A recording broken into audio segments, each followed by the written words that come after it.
Miss হবে না আপনার পছন্দের টিভি শো। দেখুন জি5 অ্যাপে একদম ফ্রি। আমরা তো কেউ বুঝতেই পারলাম না রাজাবাবু এলো নাকি এলো না। স্যার আপনি একবার ওই রবিকে ফোন করে দেখুন তো, বলুন আমরা এভাবে ব্যবসা করব না।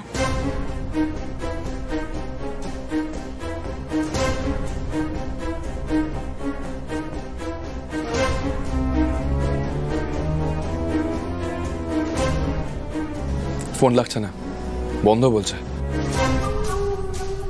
বোঝো কাণ্ড, হঠাৎ ফোন বন্ধ হয়ে গেল। কিচ্ছু বুঝতে পারছি না আমি, কিচ্ছু বুঝতে পারছি না আমি, কিচ্ছু না।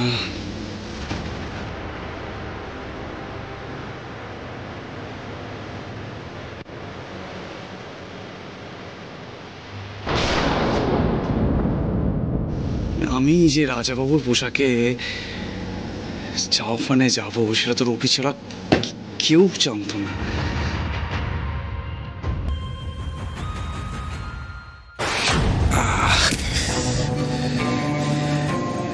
ওই অস্ত্রোপচারকারীর পার্টিটা যে জেনুইন সেটাও খবর নিয়েছিল রবি, তারপরে আমি ওখানে গেছি। তাহলে এই রবি নামের লোকটা কোনো গেম খেললো না তো? গেম? কি গেম? মানে ও যদি বুঝে গিয়ে থাকে যে আমরা নকল আর্মস ডিলার রাজাবাবুকে ধরতে চাইছি, তাহলে আমাদের ডাকলো কেন? আর ডাকার পরেও তো কোনো রকমের ক্ষতির চেষ্টা করেনি। ঠিকই বলেছে ফুলকি, ধরে ফেললে কি বেঁচে ফিরতাম ওদের ডেরা থেকে?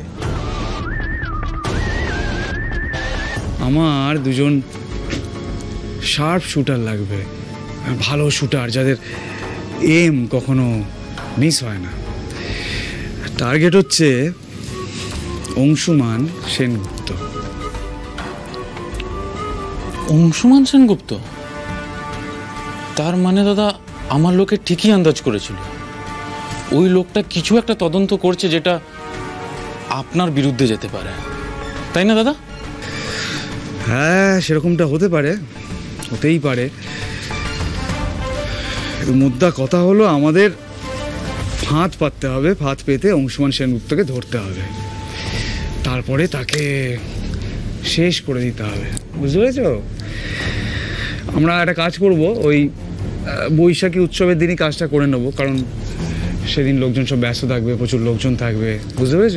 শোনো তিওয়ারি, আমাদের হাতে সময় কিন্তু খুব কম। কাজটা বুঝে গেছো, ব্যবস্থা করো, যাও। ঠিক আছে দাদা, আমি ব্যবস্থা করছি। আমি আপনার কোনো ক্ষতি হতে দেবো না দাদা, আসি।